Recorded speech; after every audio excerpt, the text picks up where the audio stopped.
Welcome to Fargo Talks Fargo, a podcast on the unofficial television series. You like that one? Just kidding. It's a podcast on the television series Fargo, and this is the unofficial podcast all about it with me, Bill, and my buddy Charpie. So, how do you like that one? I can't even. Did you write that? No, it's nothing. I just lived to mess you up. Okay, so here you are, live. Well, live for me. We are live. We are talking in real live time. You're in Chicago, and I'm right here in Fargo, which, by the way, hot as hell. Really? Yeah, it's already 87 degrees today. Holy moly! Yeah, it's gonna be a warm one here too, but we got that cool lake breeze. Nice, cool lake breeze. That is a big lake out there. Yeah, it is. So here we are. We've redigested episode 7. I've come to some conclusions about a lot of things. Oh, I don't really? know where. I don't know. Not conclusions, just different note of. I feel like every time I do this, I do it slightly differently. This time, no notes, no articles read, and I just watched it. Like I didn't even open up my old notes. There was 2 times where I lost track of time in the show because I was so worried I was going to forget something I wanted to tell you that I kind of ruined a few minutes of the show for myself. But that said, the good news is it's the beginning of the show. Okay. The thing I want to talk about, and it comes later. So, do you have any? Do you have any? Like, interested. you got any moonshots you need to get out of the way, or? No, you've got some heat on deck. Let's hear it. Yeah, well, I kept thinking about the bear thing. I've been stuck on that, and this whole like, when was he opening those presents? You know, were we fast forwarded to the future? If the show is going in real time. I mean, we don't know if it's going in like linear fashion, I guess would be a better way to say it. Yeah, it has been for the most part. There's not a lot of reason to assume that it's not, but I think I get where you're going. Yeah. So go ahead. Real quick before just a couple shout outs to Gretchen and Mark and Ruben and some of the other folks, and Mark. Sorry, I'm mixing things up here, for sending in their comments this week. They were really great. Hopefully we'll figure out a way to get those into the show. But I started realizing that it's a dismantling of episode 1. Does that make sense to you if I say it that? Okay. Like, this is the same staircase not long ago. Then this is what I'm saying. This opening scene and then this eventual scene with this, we've talked about this on and off, this symmetry of this TV show so far this season. It's the bear is there to balance out the Christmas tree, and this Christmas tree is all about the brightness and beauty of the season and these people and their current lives until all of these particles slammed into each other and it's wrecking everything. And now you've got this guy in there like some sort of shitbag Goldilocks testing out all their presents, Yep. At the Three Little Bears house. I'm not saying they're really the Three Little Bears. Yeah, so he's there opening their presents, and so I'm going to skip right ahead to this. Then after that, this scene where they're both sitting on the stairs, and he tells the crooked man thing. And to me, that there is this complete.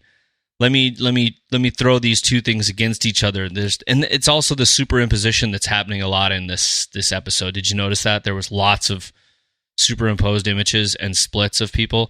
There's Gloria in the shitter and that in herself. So cool. We'll come back to that. But yeah, it really for me is about this like mirror of, not a mirror, but how this has split itself in two and torn itself apart, all in this brutal animalistic type of nature. And there's all these, I don't know. And I also keep thinking that bear just looks like he's holding a hockey stick. So who knows? I know he does look like he's holding a hockey stick. So, yeah, I agree with that. The shot of the stairs with the bear and that whole left side. So bear and Varga are on the left. You got Emmett and the bright Christmas tree on the right, and it's just like this total contrast of worlds being depicted. Yeah. Now, and maybe that's like some sort of a sense of balance as well. Maybe. I mean, just think about it, though. We opened on that scene, this party, right? Mm-hmm. Last time, I mean, there was all these people in this house when we opened this television show this season, and everybody was there to celebrate Emmett and his wife and their, everything about it. And now, and this beautiful gala and this party, and now here he is alone on the stairs with a bulimic criminal. I found it a little bit surprising too that Emmett himself wasn't surprised by the presence of Varga. He just kind of sat down on those stairs, and Varga walks down, and he's not like, "Whoa, hey man, you're kind of in my crib." He's just like, "Yep, this is happening." Yeah, I think is it because he's become so accustomed to him being invasive of his spaces? Maybe that he's not doing it, or is it because he knew he was there? Or is he just so shocked. Maybe he knew he was there, or now he's just like so like emotionally fucked up that really nothing surprises him anymore. When he's on that stairs, when Emmett's sitting on those stairs, you do start to see him crack a little bit, and we're starting to see everybody crack a little bit in this episode. Particularly, I mean, Sai is the obvious one, but you see Ray starting to crack and break down. You definitely have the scene with Sai and his wife, and then you also see Gloria a little bit when she's getting shot down over and over by Mo Damick, and she's sitting in the bathroom on the toilet, and she's just like thinking like, what the fuck is going on in this world? How is this happening? The truth is obvious.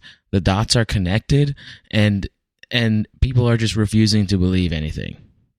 Yeah, I mean, that's the thing with that specific thing. And then in relation to Nikki and the toilet scene and whatever, I just feel like, look, here's two women who, to whatever degree, are smart and whatever in their own right, but the entirety of their worlds are being completely screwed over by men and their inability to see things or understand or change, right? Because I keep trying to figure out this whole, I don't know, whatever is, I'm just going to call him Fucky McFuckface. The other guy that was like, which one are you? And he's like, she's wearing the same badge as you asshat, and sends her back to traffic. And I'm like, what a royal fuckstick. But he like, I don't know what these guys' deal is that they just like, I feel like a little bit of it is Noah's sending this kind of message. I feel like, in a weird way, the show is political this season, even though I don't want to get into a big political thing. Well, it absolutely is. I've been looking at a couple interviews with Noah as we've been watching this season, and he's flat out just admitting it. He says, yes, this is an exact portrayal of today's politics in not just the United States, but the world, and the attack on truth and what is real and what isn't. And he just blatantly flat out lays it out there that says, yes, this is a response to this. So was Thaddeus Mobley Bernie Sanders and they killed him too early? Yes. Oh, feel the burn. But did you also notice that there was a lot of, as there always has been, but just Nikki, like, I've noticed the paintings in the background have a lot of like desolation and stuff and trees, but then there was a lot of animals in this episode. Sure. Nikki was watching like a nature channel thing in the hotel or in the motel. Yeah. And between the bear and all this, I feel like I didn't now that you bring that up, I didn't take notes my second time I watched. Now that you bring that up, let's just take let's talk into, because that was about 2 minutes into the episode when you see Nikki in the hotel room. A couple things I want to talk about on this. Okay. First of all, when the episode transitions to Nikki, it's a crossfade from Ray's like bloody body to Nikki. But it's not just a simple crossfade. It is a fade where actually Nikki shows up sort of framed up in the pool of Ray's blood. To me, I was thinking that, and I'm probably overthinking this, but we're overthinking everything right now. To me, that was a sign or a symbology of Ray's blood being on Nikki's hands. Basically, like Ray's downfall is the result of his interaction with Nikki, his like bringing her into his life, because she's kind of instigated pretty much every situation he's gotten into, which could be a part of this theory that she's working for a crime syndicate as well. Not just a small time crook, but she's framed up in Ray's blood. Then it crossfades to her in the scene entirely, and she's wearing like a blood red jumpsuit the entire episode. And then she's watching this nature show that's talking about a millipede basically getting attacked, and then as a defense mechanism injects her opponent. The millipede injects the opponent, and it is referring to the millipede as a female with cyanide. Are we going to find out that cyanide was in the syringe when she was being attacked by Road Trip Guy. We should figure out that guy's name sometime. It's DJ Qualls. Okay, thanks. But I like Road Trip Guy better. And somebody emailed us and told us also had mentioned about his role in Hustle and Flow, which I totally forgot about, but that was also great. That was Ruben. Ruben, hot out there for a pimp. I did have one total like, okay, this is the Midwest, right? You know, I have to give my perspective, and a lot of times it sheds onto these little stupid things, but where did that fly come from, man? Because if it's Christmas, something's wrong with your house if you've got a fly in your house still, because they really kind of just die. It can happen. I've seen it happen before, but it certainly is rare. Maybe when there's death in the room, flies wake up. I think they hibernate technically. And I'm pretty hot on that whole Ebenezer Scrooge, just kind of Christmas past story, everything. And I thought, man, he's really pale for having just been dead or bluish. But the more I thought about it, you know, there was he's like sanguinated, right? He's lost so much blood that I don't know how he could contain any color anymore. Ugh. Yeah. Ugh. Sorry, I just opened up on it. I thought Ray's interior design choices were a little bit interesting, especially his use of like 90s nail salon art. That's so you're talking about walls. that? It's that picture. There's that part where there's a picture of it between Gloria and Winnie. Yes, that's exactly what I'm talking about. From a set standpoint, it seems so crazy. It was just one quick shot, only a few seconds long, but they literally had a complete above shot. Oh my God, I was studying this. I wish I could get my screen brighter. I really wanted to like amplify this image, but it was amazing. Yeah, you have like a cross section, like as if the top was lopped off of the apartment, right? That's what you're talking about? Yes. Oh, it's so awesome. You can see an entire like floor plan layout, like blueprint of Ray's apartment, which was pretty fun. It's awesome. It's just awesome. I am, of course, now trying to dissect the light of the stuff, you know, just because it's fun, but doesn't mean any. So if you get a chance, go back to like just shortly after 150 and pause, and it's this really, it's kind of like watching a mouse run in a maze, though, is what I thought. Oh yeah, that's interesting. You know, but it was just simply, I think it was just a cool effect, and Winnie was like clearing the rooms. Mm-hmm. You know, yeah, there was some very interesting cinematic choices in this episode that I thought were really impressive. I know they probably have a limited budget compared to a lot of other shows, but what they were able to pull off, even if they can pull off just a couple impressive shots, I do really think they stand out. This is one of them. Obviously, it's probably, like CGI, After Effects out, but there's another one that's specifically a camera movement, and we can talk about that later, but I'm referring to the bus flipping over and stuff. Yeah, that was fantastic piece of film, television film. It was fun, I should say.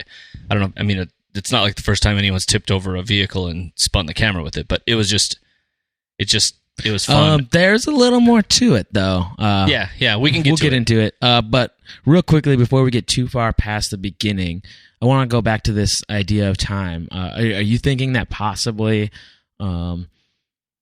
Varga's opening of the gifts is like in the future, and maybe he's doing this because of maybe inevitably I can't say it. An inevitable demise of Emmett Stussy. Like perhaps he's opening these gifts because Emmett Stussy is no longer in the picture. Well, what I was trying to do, and I still haven't completely like ascertained, because the opening scene, his car is in the driveway, the wide shot, right? Okay. The Range Rover, whatever, is in the driveway, and then it does the whole bear thing, and then problem is that VM wears the same clothes all the time. So I can never tell, like, oh, it's Tuesday. And same with Yuri. You know, he's always got, like, that Russian like B-boy thing going on. I like to throw down in the mosh pit. Sorry, that was an Adam Sandler quote. I can't believe I did that. But, yeah, so I couldn't figure it out. He's always just kind of in brown, you know? So hard to say. I don't know. Because it's is it Christmas is gone, or is this just a flash forward to what he did after? Like, maybe this all just came after Emmett went to bed. Emmett went up the stairs and was like, nah, I'm tired. And he's like, fuck this. I'm going to open all these presents. His life's ending anyway. So the other thing that I was curious... Well, okay, also, since we always bring it up, there was the Nikki exit thing. Obviously, that was a Jerry Lundegaard When she was trying to get out the window from the movie. Oh, yeah. I'm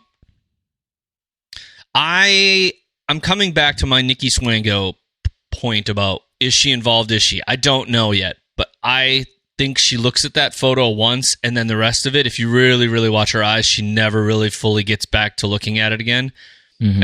And what I can't tell now is that if it's because she's hurt, and I think she's got a serious poker face, but I just think it's that she doesn't want to give anything away, and I had to pause when she finally does look at it, and it is. She's looking, you can almost see like there's something underneath the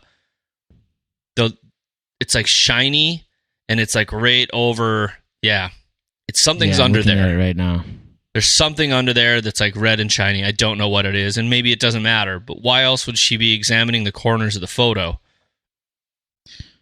Yeah, she's looking right at it. I mean, there's no way we can tell what it is. I mean, it's not even in focus. But that's my point. Even when she's looking at it, she's not looking directly at him even.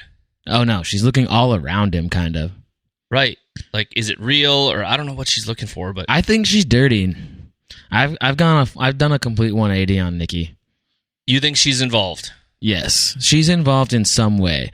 I have a theory that...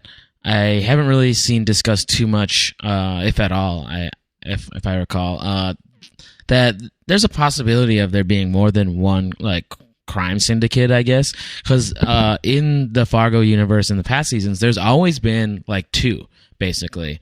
Sure. And there might have even been more, but let's say season 1, the primary bad guys were Malvo, and then you had, like, the Fargo crime syndicate, the Fargo Mafia. Season 2, you had the Gerhardt Mafia, and you had the Kansas City Mafia. We're in Season 3. So far, it seems as though it's been pretty cut and dry that it's Varga versus everybody else, like Varga's corporation versus everybody. But I'm thinking there may be a split here. Perhaps... she's been there at the behest of some other organization trying to weasel her way into that empire. Yes, exactly. And I'm thinking that Yuria might be a part of, might be like two-timing maybe. He could possibly work for Varga, but he obviously has outside help too, and that maybe Mr. Wrench was a part of Yuria's like other organization because he's got other dudes that we haven't seen yet. Are you suggesting somehow though that he was the only one there freeing her? Because that's not true. No, I'm not. I'm saying that the other dudes that were with him though are new characters, and they're all not. What? They're not though. They're not new characters. No. If you go back and pause, you can very clearly at 4154 see Mimo's red jacket. And the crazy part is, finally, I'm going to just skip ahead. They're all wearing animal masks. Yeah, if you that's go back. What's crazy. That is, like, there's a pig, there's like a boar. You think that's Mimo? That red jacket? You think that's Mimo's red jacket? He's been wearing the red jacket all season. And then there's one other guy that comes out of the back that looks like he's a pig. But if you look close, at one point, there's like a reflection off what looks to be his chest. And I think that's Road Trip guy. And it's his badge that's still on that jacket after he's fled. So I think that's him. Guy. Okay, so it's Road Trip guy and Mimo. Well, that's my guess. So Road Trip guy and Mimo come running first out of the ditch, and then in the foreframe you can see Mr. Adidas himself wearing his wolf hat jump in immediately and take over here. And sure. There's one thing, and I know we're like way towards the end of the episode. Yeah, sorry, that was my bad because it came through conversation. So yeah, I think it's okay. We don't have to go in a linear order either. One thing I loved about that shot where you see those guys coming out of the woods, and it's a very minor detail, but huge. I assume they did this on purpose. I think it's brilliant. The headlights of the bus are shining on those characters in the woods and creating shadows of their legs. So when they're walking up that ditch, they actually look like, both of them look like they have 4 legs. If you look behind them, you'll see each of them has 2 sets of legs, but really the one behind them is a shadow being created by the headlights of the bus. And it is creepy. The whole bus scene in general, Yeah, so the shot I guess I want to talk about was when the bus is flipping and the camera's like traveling through the bodies, and eventually while the bus is turning, camera is traveling like through like underarms and stuff like that through the bodies that are rolling around in the bus. And it ends up right on Nikki's face and then tilts upright. So the camera's like on its side according to like basically like the way gravity's going, and then turns to correct itself, and you see Nikki passed out. I thought that was awesome. I don't know if that was multiple moves, sort of like multiple camera movements spliced together, or some of those guys were like green screened in to make that happen, but it was one of those shots that was like, this is freaking art right here, and it's amazing. Yeah, and I'm glad they took the time to do things like that. There was a lot of that in this one. The pushing in and pushing out and through. Even before the accident started to happen, when we first got her into the bus, there was a push out, or they were pulling out, whatever you want to say. Like before getting on the bus, you were traveling into the bus, and then when you're in the bus, you're backing up, and as that gate opens, there was a whole bunch of interesting camera movement. But yeah, it's pretty intense. I love just that she looks like she's so just sleeping. I know. And I still think that that's because she's kind of a cat. Like I don't think she's dead by any means. No. And she's going to be fine. Some of those people on that bus might be dead. Who knows? Yeah. So you kind of blew my idea of two opposing crime syndicates out of the water, but we'll see. I don't think your idea of two opposing crime syndicates is necessarily wrong. I'm saying I don't think he's working both sides. Okay. Gotcha. You don't show up with two other known people that work for VM Varga, right, and think that you're just done or whatever. But I think that's an interesting point, that every season has had two opposing forces. But in a weird way, you could almost say that the secondary opposing force to this whole thing is the idiocracy of male law enforcement. That's true. And Mo Damick is a real piece of shit, man. He does it so well.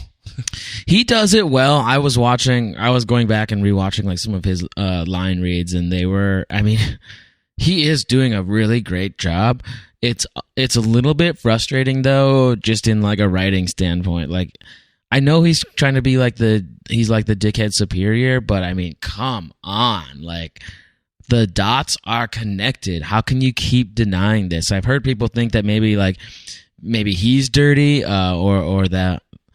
or he's part of like a ring of dirty cops that are just trying to like cover this up, but I'm not really sold on that yet.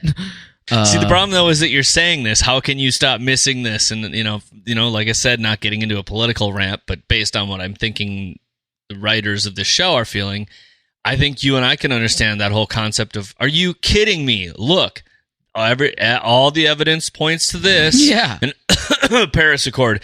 And then you go the other direction. Why? Because. Just because.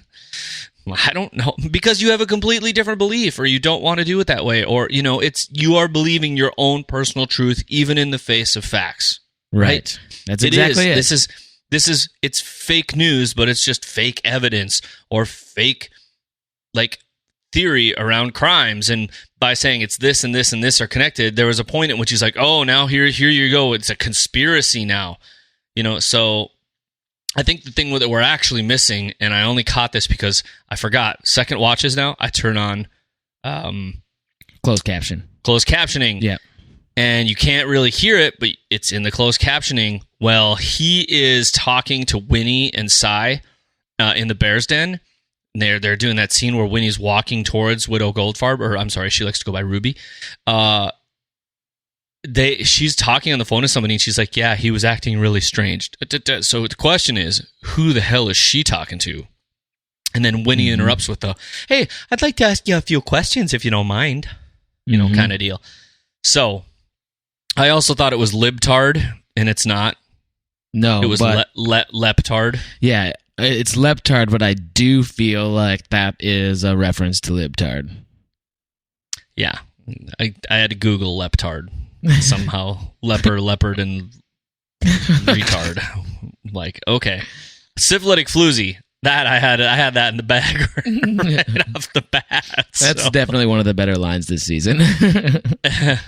I still okay. So because of that statement, let's talk about Cy. Let's talk about Cy for a minute. Okay.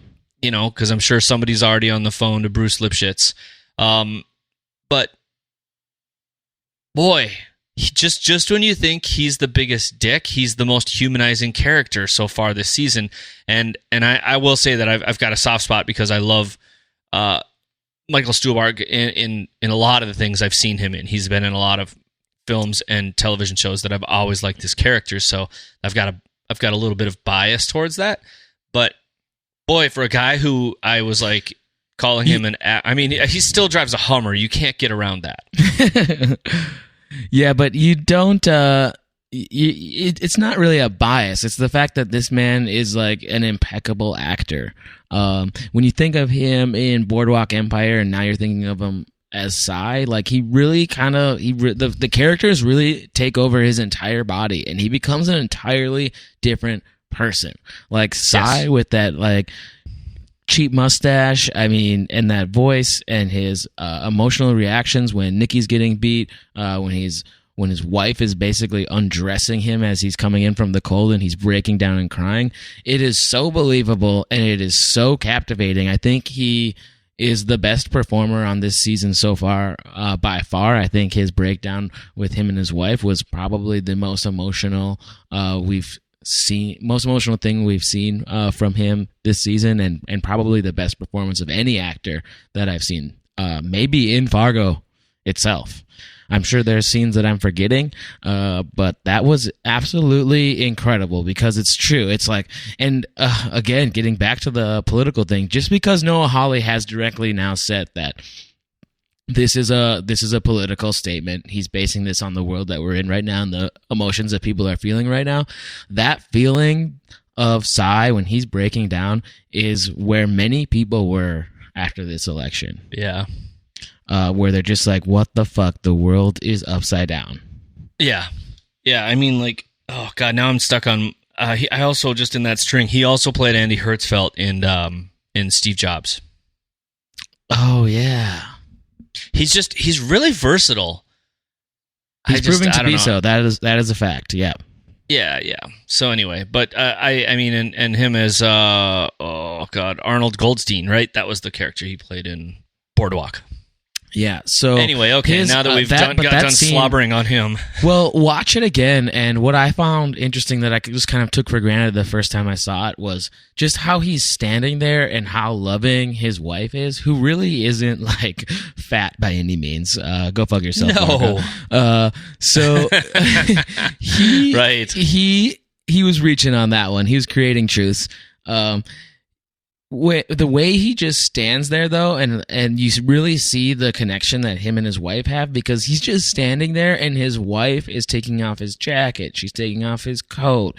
She's putting on his sweater. She's like doing like this entire like Mr. Rogers routine on him. I know, and he's right? Just sitting there, like it made me wonder: is this like a normal routine for them?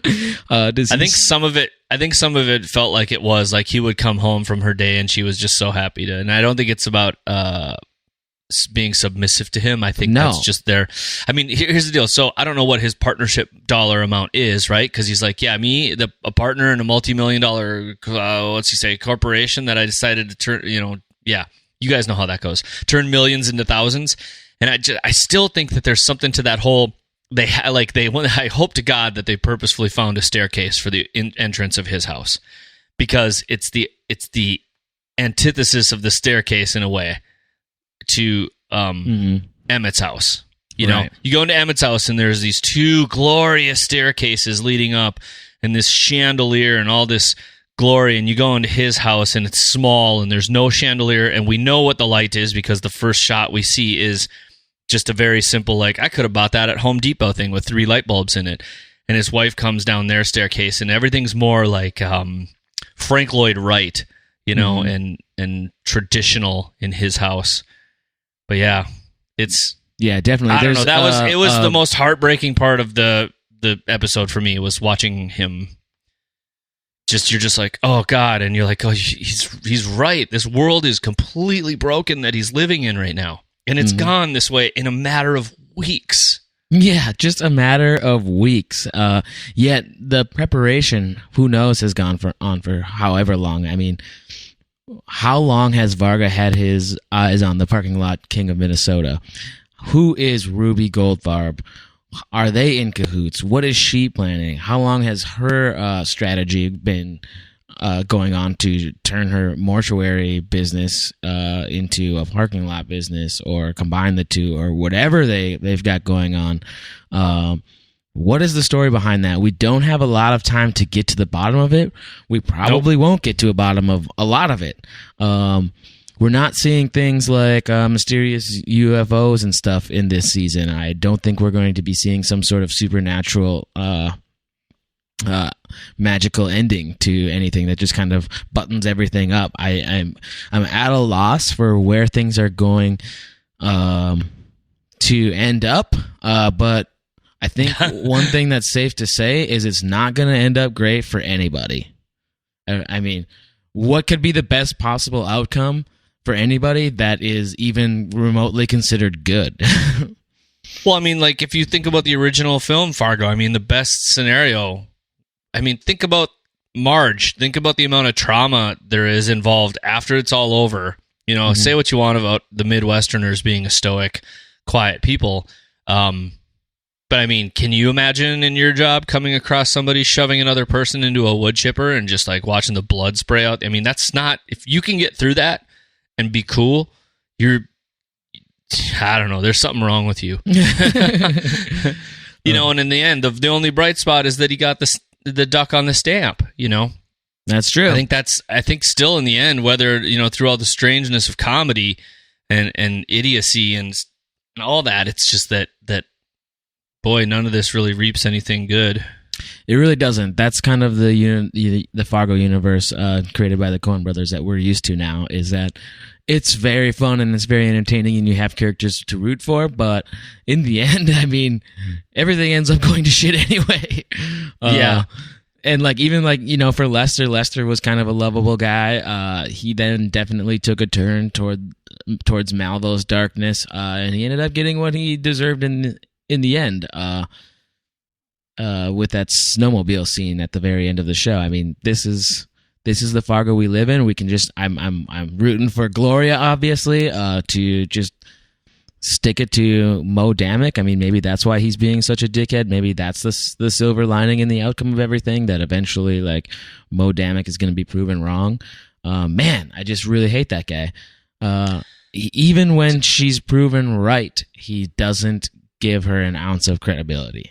Right. Well, you know, and further linking the female leads in this show, they're not partners like Winnie and Gloria, but she does say to Gloria, follow the money, and then they have this whole, like, let's share a pie thing going on. So I hope that I want her to live long enough to somehow fulfill that, or for them to get back together, because I personally, in the way I want the story to roll out, I do want to kind of find out that despite all her flaws, that Nikki actually did care about Ray, and that she's not in cahoots with anything. I think they need her. I think they're getting her out of there because they need her they want to prove that there's some greater thing at work here. I don't know. Because if they leave her to law enforcement, right? All she's going to say is, "Oh, we came across this guy," and then she can spill the beans on. Well, there's this smaller, like, Asian guy and this other guy who's like Russian, and she has so many details she could, like, hand out about all of this unfolding. And my guess is regardless of her having been beaten as and then killing him. I don't know. I can't put this all together yet. Oh, damn. And when are we gonna figure out? Like, when are we gonna figure out what the hell's going on with the electronics and Gloria? And when are we gonna? I don't know. I mean, I feel like right now, Thaddeus is a year away. I don't even remember Thaddeus anymore. I know.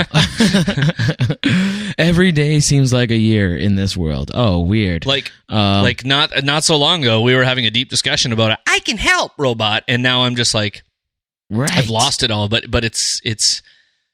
I feel like it will only be somewhat clear upon the end and looking back sometime later. Yeah, I mean, the whole electronics thing is weird. I know that people are probably on the page of thinking like maybe the camera went out because in that jail cell because Gloria was nearby, but I don't buy that really because she's around enough technology that works that I don't really see that happening. It's not like the lights flicker when she walks in a room. Yeah, I mean, and they were reviewing the footage on all these computer systems with her in the room, and they were working just fine.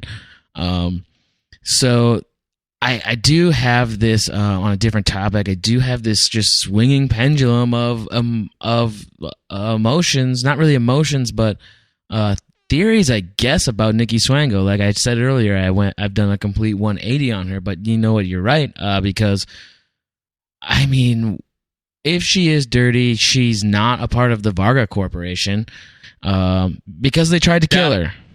I can agree to that. But so. Is the bus flipping is this what we're going to see? Is the bus flipping over their second attempt to kill her, and maybe Mr. Wrench just happens to be there? Maybe we're making too many assumptions, or other people are making too many assumptions as well that they're we are. that they're out to free like Mr. Wrench just because he's a known character. But this is probably just their second attempt because their first one failed to kill Nikki. Right. And what we might end up seeing is Mr. Wrench, a character that's been frankly kind of lovable throughout the entire run of this show, be a hero and lovable killer. Yeah, I mean he is kind of. He's everybody, because he's an underdog because he's deaf. So everybody kind of has like a soft spot in their heart for Mr. Wrench, despite the fact that he's a henchman and a killer. But this is the world that we're in. So we might see Mr. Wrench come to the aid of Nikki Swango as she becomes under the attack of these basically animals from the forest, the wild boar, the pig, the wolf, all these things, and maybe her being next to Mr. Wrench is going to be just like a good stroke of luck for her, and we're going to see those two pair up and fend off these animals. Yeah. What do you think about that? You never know. I do want to at least point out that technically not Russell Harvard existed in season 2 as Mr. Wrench, but right, there was a scene where Hansi was watching 2 kids play baseball, and one of them was deaf, and one of them, just saying that's so technically that's good. Technically, Mr. Wrench has been in all 3 seasons. Technically, Mr. Wrench has been in all 3 seasons, but not Russell Harvard. Not as an adult in season 2. Not Russell Harvard, who I still follow on Twitter. Oh, good guy, nice guy. Yep, nice guy. See all this stuff. Did you find it a little funny that and bureaucratic though that Gloria shows up and gets to this giant paperwork jungle where it's like, isn't this where she should be thriving? And then in the end she's like, screw it, I'm just gonna go down there. Yeah. All that paperwork. The blue forms, the yellow forms, the white forms, pink forms. Yeah, I'm still coming back to speaking of my political thing. Chief Modamic is like a climate denier. That's what I wrote. Little did I know how real that would all feel this week. Yep. I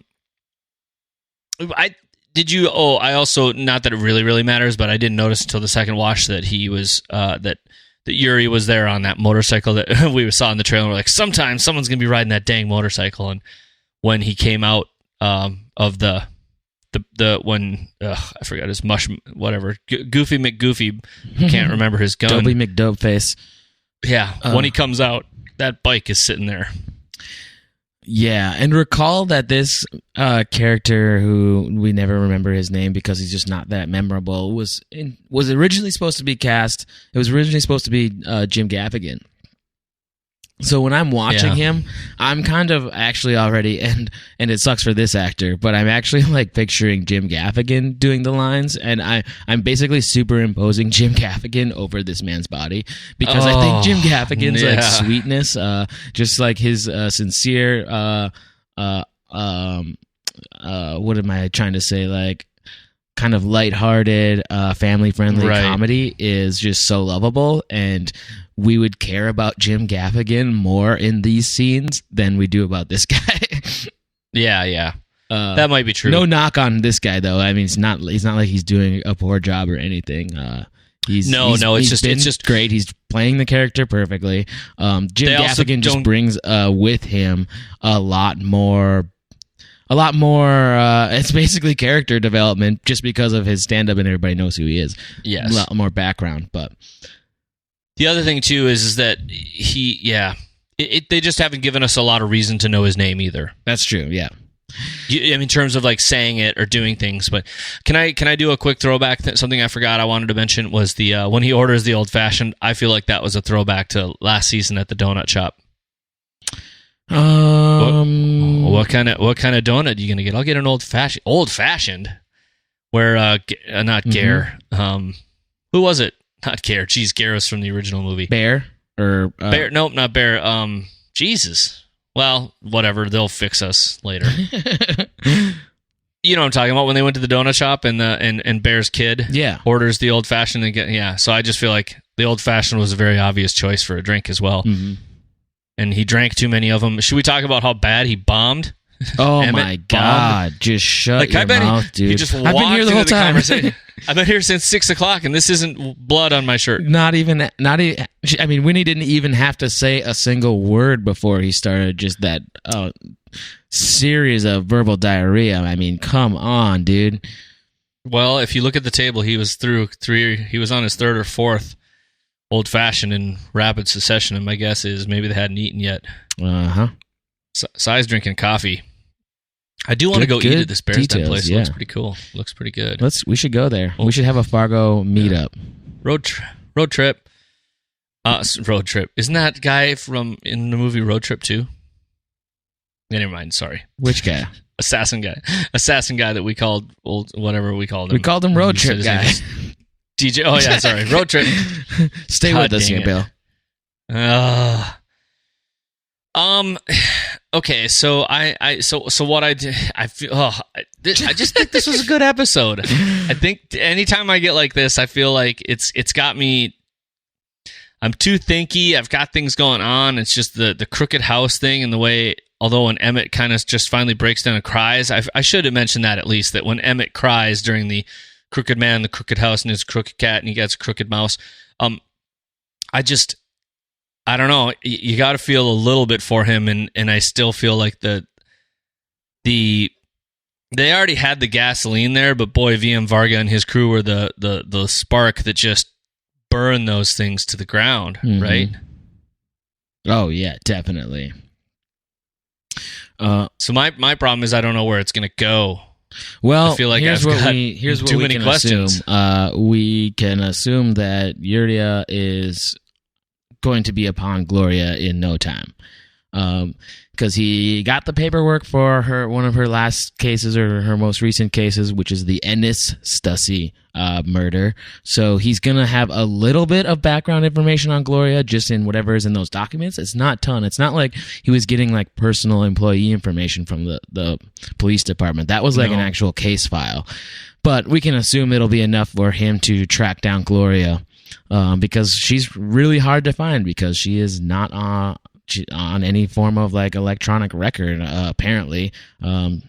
That just doesn't jive with her. So we can see those two forces coming together and going to a head-to-head. I don't know if it'll be next episode yet, but definitely pretty soon. I mean, we're winding down here. We're seeing who knows about Duty McDudeface from that forgets his gun all the time. We might see him shoot himself in the face at some point. Sai, there's been a lot of focus on Sai's character. He's becoming a star. I think he's going to continue that through the next episode. I don't see him surviving. I don't know why I don't think that, but I think we might see him have like a spiraling downfall, because we're now connected to him, and if we did see that, it would be a real jerker for everybody. Yeah, I know what you mean.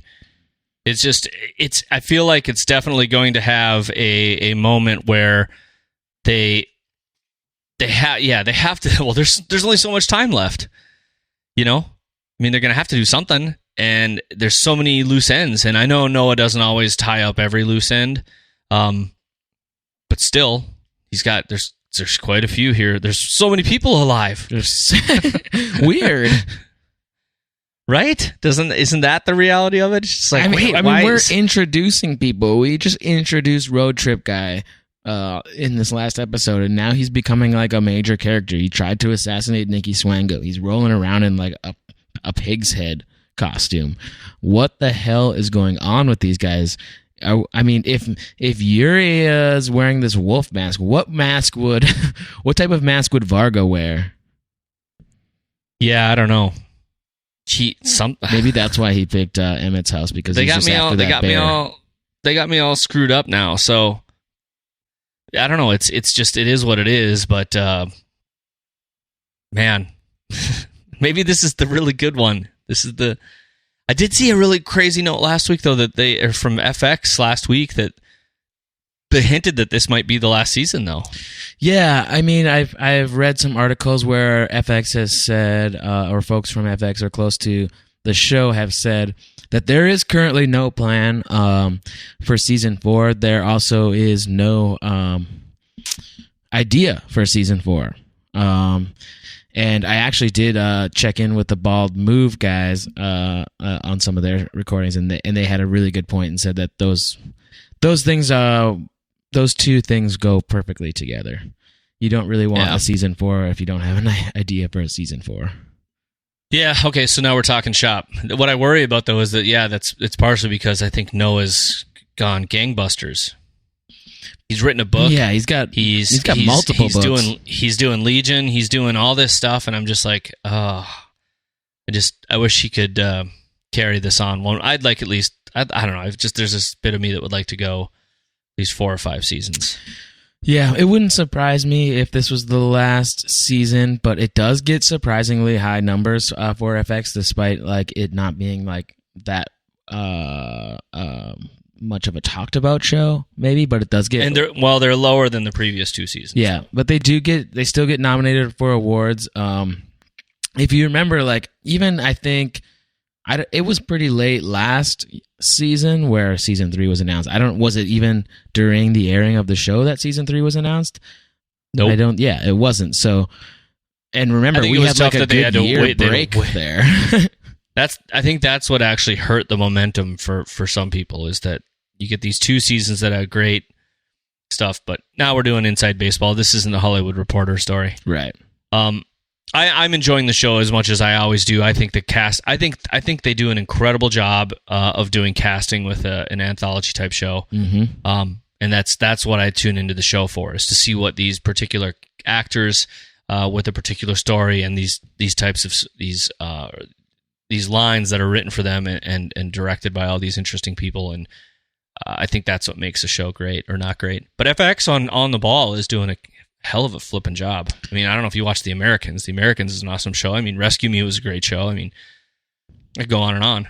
Yeah. Lots of shows at FX that I love. Yes. And they're doing it with smaller budgets than they're doing at like HBO or Showtime, you know? Mm-hmm. So I do want to mention, since we're kind of off story topics here, we did do that episode with Maggie, the music supervisor, and that will be coming out later. She just I'm gonna try to get it out this week. Okay. This week, not I don't know. It'll either be in concert with the things, but I was gesturing Charpie to this week, pointing the camera. Sorry, that was anyway. So I'd like to try to do that. I'm gonna be traveling this week, later in the week, so we'll have to figure out our schedule for that. But yeah, the Maggie thing, and we waited just a teeny bit because she made. There are some things that were off the record, some things that were on the record, so I'll have to make sure we get that pulled together correctly. And some of it was just because we enjoy talking to Maggie, and some of the things are unrelated to the show in our conversation and the time that she had for us. But sure. Right, because were you going to say something about? Well, I was just going to mention that there were some character mentions in future episodes, and we wanted to make sure that didn't like spoil anybody's theories or thoughts or where they had been thinking the show was going internally, just through the casual mentioning of a character in a certain episode type thing. We want to save you from that. It'll still be a good episode. It doesn't have to. It can really come anywhere. Which is why I'd like to release it after episode 8 airs. Yes.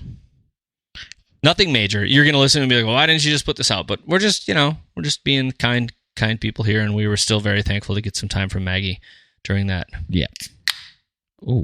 Okay, so I feel like we should do just a quick chat here, seeing as we seem to be stumped on some fronts here. Not stumped. We just our brains are fully formed around some of these things.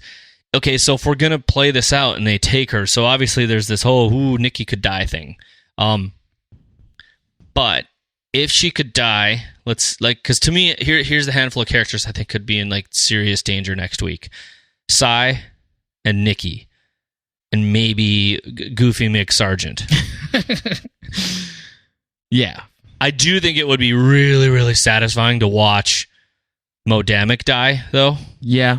Ooh. That's kind of a gimme, I think. I know it is, but it would still be... It's like peanut M&Ms. I mean, I know they're not that great, but sometimes they just taste delicious. I think that would be a cheap win for the writers, and I don't see Noah Hawley doing that.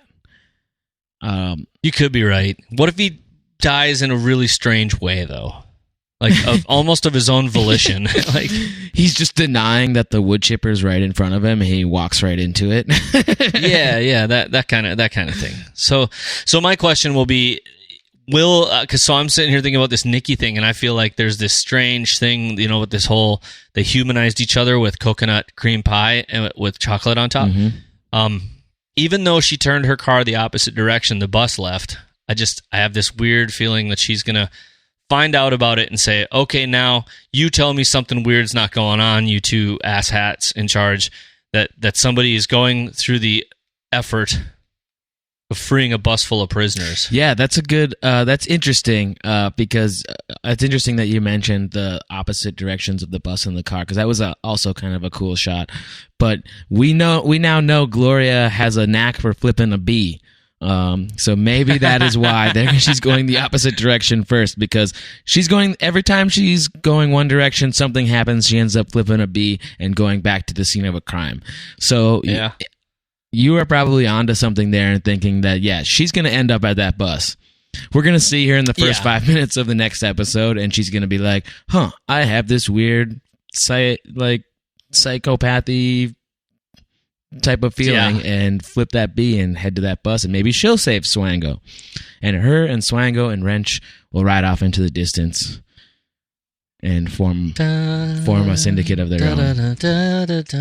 Like nice music. Oh, I have a random... Nope. So that's that. I just think those are your only real options for something crazy to happen. Or one of them. Here's another one. Well, or one of those people gets murdered in the act of trying to kill or do something to Nikki, and Wrench, seizes that opportunity. Because, oh my God, I would die if he becomes her ally and somehow helps her escape that thing, because he's deaf. He won't know what's going on. All he sees are these people trying to hurt this pretty lady. Mm-hmm. Exactly. I think I'm liking that theory. I'm liking that theory more and more as we kind of flesh this out in this conversation. If we go back to season 1, that shootout with him and Numbers and Malvo, and it's like blizzarding and stuff, is kind of eerily similar to what this crash scene near the woods could be like, which was a very, very fun scene. It was one of my favorite scenes in Fargo in terms of action and stuff like that. So we could probably look forward to a pretty cool action scene surrounding that bus in the woods and the animals and things like that. We don't really see a lot of the Varga Corporation using guns a lot, although that's something I would love to see in this setting. A cool shootout in some eerie woods and a bus steaming in the middle of the night, and the only light is from the headlights. Maybe it's because guns are weapons for humans. But hunters have guns. They're animals. So are whips. But yeah, I think that we're going to have to... Something's going to come around. And so I think something else is right. I do feel like the Ermentraub thing... we've yet... last season, close to this time, we met... what's his face that played one of the big Kansas City bosses. We met him... What's his face? Who shaved his head for the role? Or got a cap on for it. You know what I'm talking about? You're not talking about Brad Garrett. No. Oh, man, I miss Brad Garrett. Yeah, he was great. But I'm just saying. So we have yet to see. What was his shampoo called? Oh my God, what was it? Agree. That's what. Agree. Is that agree what it to is? what? No, agree. That's the shampoo. No, but this is what we have yet to figure this all out, because we've yet to meet any of the up the chain bosses yet. We don't often meet them.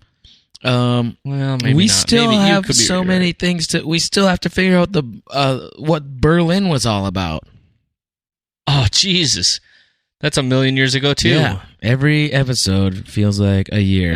And maybe, and it just, the thing we have to remember too is that it might just be a device for us, It might just be a device. Yeah, that's totally right. We might never come back to it. It might just be like a symbol of Pravda na Pravda. Yeah, I mean, it's not completely, people always think that you have to keep it going and keep it going and keep it going. And it's like sometimes people put away the running joke, or the whatever you want to call it. So, all right, well, I feel like we've beat this dead horse today. Yeah, a little bit. I think we've got some pretty interesting theories on the table. Is Nikki bad? Give us your thoughts. Is Wrench going to save the day? Is Gloria going to flip that B and come to the aid of those two? Who knows? I like that theory too. Will Cy make it out of the next episode or not? Because obviously his relationship is stressed right now, and even if it isn't completely stressed between he and Emmett, I don't know if he sees him as a threat, more of a nuisance. Will VM take care of that? Well, what? All this and more on episode 8 of Fargo. Tune into the hot dish this Wednesday. Yeah. So Wednesday night. So if you have anything in between that, just reach out to us on Facebook at facebook.com/Fargo Talks Fargo. We're on Twitter at Fargo Talks Fargo. Charpie is at CHARPIE. I'm Bill, but I am at LEMPE. Or you could email us at podcast@fargotalksfargo.com. Mm-hmm. Thanks again to Fargo Brewing for providing the delicious beer that went into my tummy today. FargoBrewing.com.